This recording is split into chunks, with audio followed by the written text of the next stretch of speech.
नमस्कार मंडळी, स्वागत आहे तुमचं पंकज क्लिप्समध्ये, ज्यात आपण मोठे पॉडकास्ट छोट्या छोट्या क्लिप्समध्ये टाकतो. ही स्टोरी तुम्ही नक्की एन्जॉय कराल, पण त्याआधी सबस्क्राईब करायला विसरू नका. सांगायला गेलं ना तर माझ्या काकांबद्दलची सांगेन. कारण माझे काका माझ्या खूप जास्त क्लोज होते, माझे छोटे काका. ओके, आणि माझ्या फॅमिलीच्या पण खूप जास्त क्लोज होते. सो त्यांची डेथ आता झाले 2 वर्ष झाले. सो ते एक असतं ना, का ऐकलं असशील तू की पर्सन जेव्हा वाढतो तेव्हा जोपर्यंत 15 दिवस का 10 दिवस होता तो आपल्या अवतीभोवतीच असतो. ते 13वा जोपर्यंत आहे तोपर्यंत तो अवतीभोवतीच असतो. त्याला 13व्या नंतर त्याची पूर्ण अंतिम क्रिया केल्यावर त्याला मुक्ती मिळते. मे बी 1 वर्ष तो आपल्या अवतीभोवती असतो. 1 वर्षानंतर मग त्याला असं असतं का? कारण मी ऐकलं की 13व्यापर्यंत अवतीभोवती अंतिम संस्कार केल्यावर तो थोडं शांत होतो, मुक्ती मिळते. असतो जोपर्यंत वर्षश्राद्ध होत नाही तोपर्यंत. मी तरी असं ऐकलं की तो असतो आपल्या सोबतच असतो, थोडंफार त्याचा आस असते. सो माझ्या काकांचा तसंच होतं, त्या पद्धतीनेच होतं. तर आमच्या महिन्याचा घास असायचा, आपण महिन्याला घास ठेवतो. हो, तर माझी मम्मी एकदा जायची. हे दोन्ही अनुभव आहेत. माझ्या मम्मीला सुद्धा आलाय अनुभव आणि माझ्या मोठ्या आईला पण आलाय अनुभव.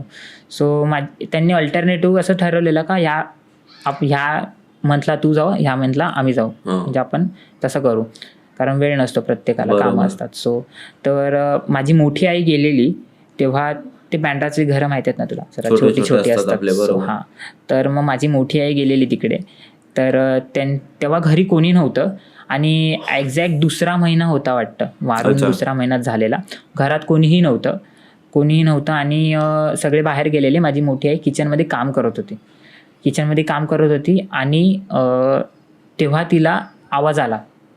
कारण आपल्या पर्सनचा आवाज आपण ओळखतो, बरोबर. हां, तिला 3 वेळा आवाज आला. वहिनी काय करताय तुम्ही? वहिनी काय जेवायला बनवलंय? वहिनी जेवण काय बनवताय? पण जेव्हा आपल्याला माहिती असतं का तो पर्सन आपल्यात नाहीये आणि त्याचा आवाज येतो, तेव्हा ऑब्व्हियसली भीती वाटते.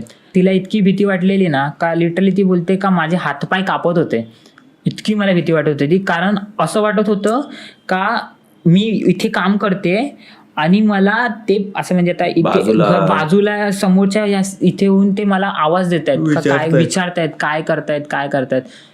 ती इतकी मला भीती वाटत होती की कारण ऑब्व्हियसली, कारण काका इतके जवळचे होते का त्यांचा आवाज जरी आला का लगेच ओळखायला येईल. आणि ऑब्व्हियसली नव्हते आणि त्याच्यानंतर तो आवाज यायला लागला. सो ते खूप विचित्र वाटलेलं मला. असा अक्षरशः आता पण काटा येतो माझ्या अंगावर ते जेव्हा मी इमॅजिन करतो का असं काहीतरी घडलं असेल. बापरे, डेंजर भाई.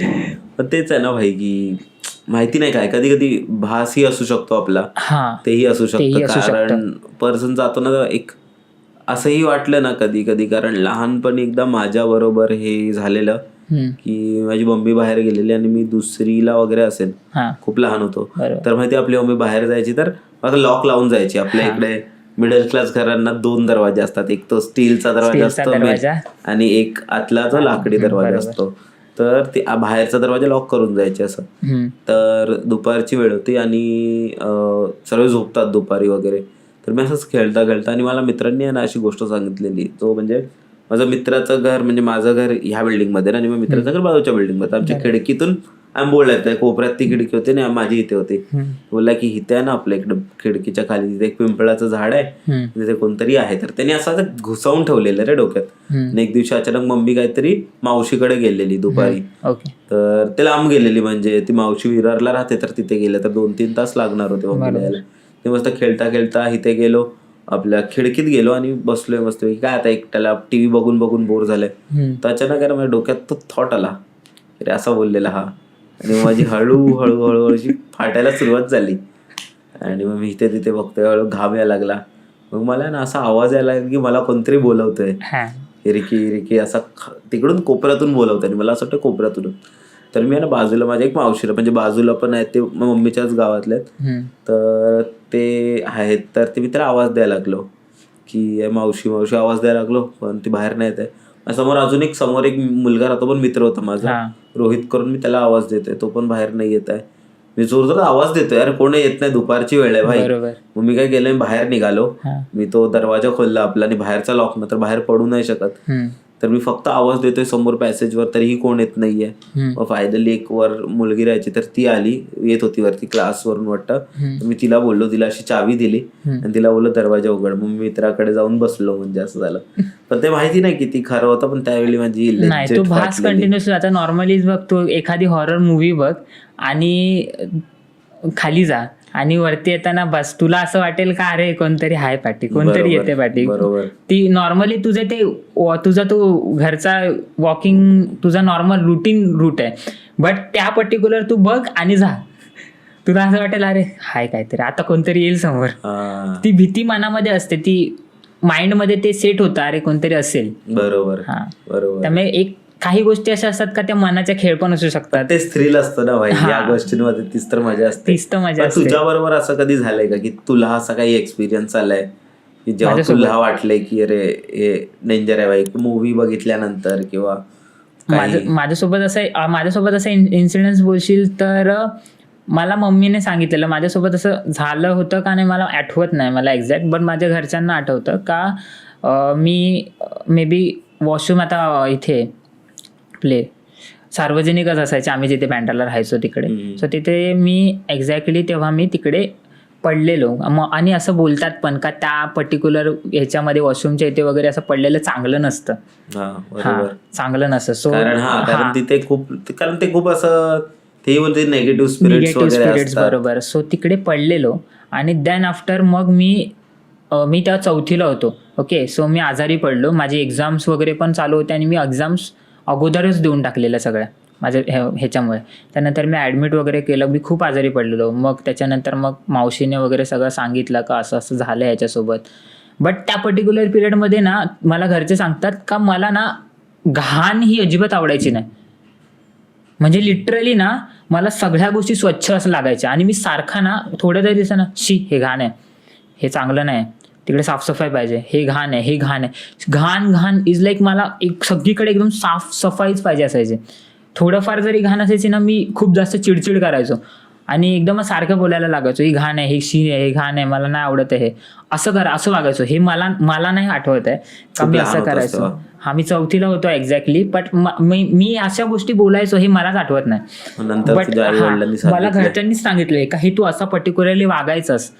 त्याच्यानंतर मग मला घरचे बोलले ओके. त्याच्यानंतर मग त्यांनी काही ऑब्वियस माझी ट्रीटमेंट पण चालू होती. मला टायफॉइड झालेला, खूप ताप आहे. मी लिटरली शाळेत सकाळी जायचो, मी तेव्हा नॉर्मल असायचो, रात्री 7 नंतर मला ताप भरायचा.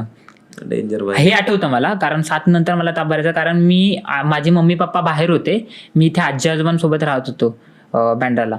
तेव्हा मला रोज संध्याकाळी 1-2 दिवसाआड मला आजी डॉक्टरकडे घेऊन जायची. कारण 7 वाजता मी इतका तापायचो ना, लिटरली मी लाल होऊन जायचो, असं इतका तापायचो. सो त्या होत्या. त्याच्यानंतर डॉक्टरकडे वगैरे मग बाहेरचं पण या सगळ्या गोष्टी. ते प्रत्येकाची फॅमिली असते का एक हे पण डॉक्टर पण करूया, बाहेरचं पण करूया, बाहेर पण बघूया काहीतरी, लवकर आराम पडावा म्हणून उद्दिष्ट असतं. सो त्यांनी ते पण बाहेरचं वगैरे केलं का असं असं आहे. तर तिकडे त्या गोष्टी सांगितल्या गेल्या. मग त्यांचे ती बाहेरच्या प्रोसिजर ज्या असतात त्या वेगळ्या पद्धतीने त्या झाल्या. मग माझा ट्रीटमेंट पण झाली. त्याच्यानंतर मग मी हळूहळू सगळ्या गोष्टी थोड्या माझ्या कमी झाल्या. त्याच्यानंतर मग मी नॉर्मल झालो. बट ही पर्टिक्युलर जी गोष्ट आहे का बाबा मला घाणीशी इतकी जास्त आता नॉर्मली आता आपण इथे थोडासा पसारा आहे बघ, हा आता आहे थोडासा असेल ना, तर आपण कसं ठीक आहे चालता येत, एवढं कोणी बघत नाही. पण मला ते पण नाही चालायचं. मला एकदम नीट नेटकं आणि नो घाण, डर्ट पण नाही चालायची, मला धूळ पण नाही चालायची. तेव्हा मी सारखं बोलायचो का हे घाण आहे, इथे साफसफाई करा, हे घाण आहे, हे शी आहे, हे घाण आहे, असं बोलायचो मी. हे मला घरचे सांगतात का तू असं बोलायचास. बापरे. मला ते सांग. ऍक्च्युली टिटवाळ्यामध्ये सगळ्यांना माहिती आहे गोष्ट, जे त्या एरियामध्ये राहतात.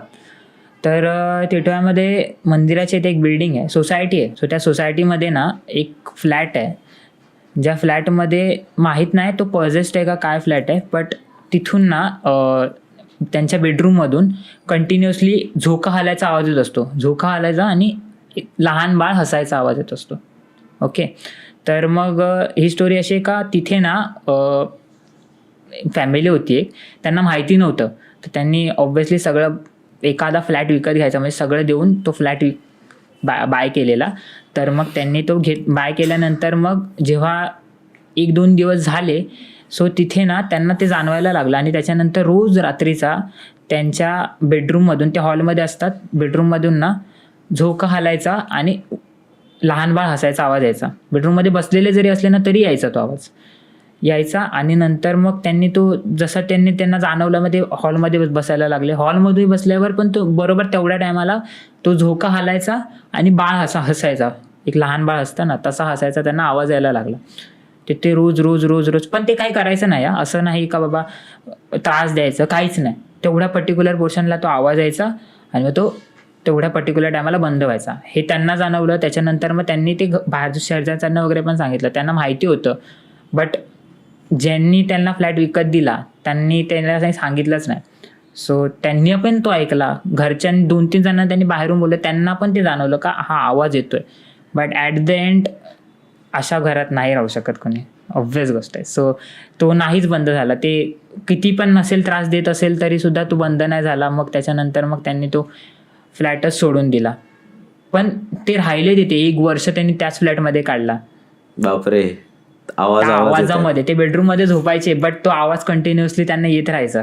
बापरे, डेंजर. ही स्टोरी सगळ्यांना मोस्टली माहिती आहे टिटवाळमध्ये, का हा असा फ्लॅट आहे इथे टिटवाळमध्ये, पॉप्युलर अशी. हा एक असते ना एरियामध्ये पॉप्युलर वाली गोष्ट. सो तिथे तशी ती गोष्ट आहे. क्रेझी भाई, क्रेझी, एकदम डेंजर. अजून आहेत तुझ्याकडे स्टोरीज कोणते की एंड करूया इथे? आहेत तसं काय सांगायला मी. हो, जसं मी तुला बोललेलो मी की माझ्या बहिणीसोबतची एक गोष्ट घडलेली. ओके. हां, सो मी ते घरी विचारलेलं का नक्की काय झालेलं, म्हणजे तेव्हा मला माहित नव्हतं इतकं ते. सो का तुला माहिती आहे का कांजण्या देवी येतात, चिकन पॉक्स तेव्हा त्या गोष्टी असतात. सो तसंच काहीतरी तिला झालेलं, देवीचं आलेलं काहीतरी तिच्या अंगात. बट त्या फेजमध्ये ती ना, तुला जसं बोललं तिला क्लासला पाठवायचो आम्ही, तर ती क्लासला न जाता मंदिरात जाऊन बसायची. तिचा 9चा क्लास असायचा, 9 ते 11चा तिचा क्लास असायचा. तर ती 9 ते 11च्या क्लासला जायचीच नाही. ती रोज आमच्या इथे साईबाबा मंदिर आहे, त्या मंदिराच्या खाली दत्त मंदिर आहे, मंदिराच्या अंडरग्राऊंड. सो ती ना रोज 9 वाजता निघायची क्लाससाठी, बट ती जायची मंदिरात आणि खाली जाऊन जप करत बसायची. जप करायची पूर्ण 2 तास तिथे ती जप करायची, कंटिन्युअस न बाहेर येता जप करायची. बरोबर तिचा तो 11चा टायमिंग झाला का घरी यायची. 1-2 दिवसानंतर मग क्लासवाले ऑब्व्हियस त्यांनी कंप्लेंट केली का नक्की काय आहे, तुमची पोरगी येत नाही क्लासला, काय आजारी वगैरे आहे का. बट ते आम्ही बोललो का तिथं रोज क्लासला जाते, ती रोज क्लासला येते बट नाही येत आहे. सो त्याच्यानंतर मग आम्ही विचारलं वगैरे. मग माझी आजी मंदिरात जायची तर मग तेव्हा त्यांनी सांगितलं का तुमची नात इथे रोज येते, 2 तास खाली ती जप वगैरे करत असते. आणि त्या दिवसा फेजमध्ये ना तिने ना एक ते नवीन चालू केलेलं, तिला ना तो टिक्का लावायला आवडत होता. तो नाही का ते बैठकीला वगैरे जातात ती लोक, तो टिक्का लावतात. तो तिला लय टिक्का आवडायचा. ती सगळ्यांना सांगायची मला तो टिक्का पाहिजे. आणि रोज शाळेत, कॉलेज, सगळीकडे दिवसभर तो लावलेला असायचा तिला. सो त्या फेजमध्ये ती तशी वागत होती. बट त्याच्यानंतर मग त्या सगळ्या गोष्टी जेव्हा गेल्या त्या कांजण्यांच्या वगैरे, त्याच्यानंतर ते जरा नॉर्मल झालं. कारण मे बी असं पण असतं का आपण कांजण्यांमध्ये त्या झोनमध्ये असतो, हा झोनमध्ये पण असतं, आणि त्या देवींच्या त्या गोष्टी करणं पण गरजेचं असतं. त्यांचं ते लाड वगैरे त्यांना जे पाहिजे ते द्यावं लागतं. असं सगळ्या गोष्टी होत्या. त्या सगळ्या गोष्टी पुरवल्यानंतर मग ते सगळं नॉर्मली मग त्यांनी ते सगळं बंद केलं, ते सगळ्या गोष्टी करणं. बट ती त्या पर्टिक्युलर ह्या एजमध्ये ती करायची आणि आम्हाला दिसलेली पण ती करताना. बापरे. एवढीशी मुलगी, ती किती वर्षाची असेल माहितीये का तुला? 11 वर्षाची होती तेव्हा ती. एवढीशी मुलगी, 4वी-5वीला. एवढीशी मुलगी ह्या सगळ्या गोष्टी करताना, म्हणजे जरा एवढा देववेडेपणा कोणामध्ये नसतो, नाही, चंचल मन असतं, एवढा देववेडेपणा नाही येत. सो त्या फेजमध्ये त्या गोष्टी करत होते. सो असं आहे सगळं. पण मजा आली मंडळी. जर तुम्हाला ही स्टोरी आवडली असेल तर डिस्क्रिप्शन मध्ये आम्ही पूर्ण एपिसोडची लिंक टाकलेली आहे, तो चेकआउट करायला विसरू नका. त्यात अशाच प्रकारच्या भरपूर स्टोरीज अवेलेबल आहेत. आणि सबस्क्राईब करायला विसरू नका.